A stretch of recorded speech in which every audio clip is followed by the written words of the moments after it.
So to make mom's Greek stuffing, you're going to start off with 1 onion and 2 tablespoons of olive oil. Once your onion's in for a while, you're going to throw in some walnuts, and I would crush them a little more, and then some cranberries or raisins. Then we put in some seasoning, and we're going to cook that a little more until the onions are translucent.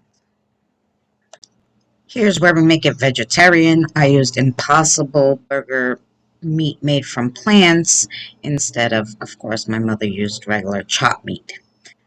You couldn't really taste the difference. You put that in the pan, whatever you're going to use, and you brown it.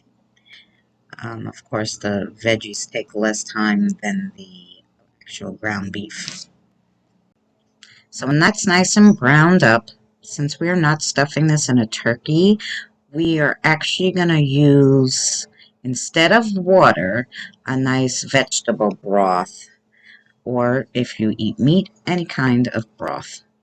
For the amount I made, I used 2 cups of the vegetable broth, or you could use 2 cups of any broth, but I would make sure, depending on how much rice you're going to use, you look at the box to see how much of the broth you will need to make your right amount of servings. I used the instant rice because I figured it'd be easier since we're not going to stuff it inside a turkey. I used 2 cups of the instant rice to go with the 2 cups of the vegetable broth that I used, and that made a good portion. You mix everything in the pot and mix it real well so you get the rice wet. Once that's mixed up really well and cooking for about a minute or two, I decided to cover it so that the rice would get really mushy, because I kind of like mushy rice. So this came out so good, guys.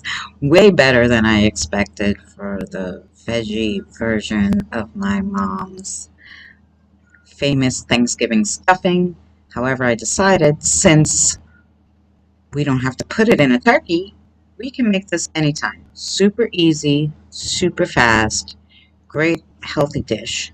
Since I am vegetarian, this is what I had with the stuffing. Ooh, they were so yum. I got them from Aldi's.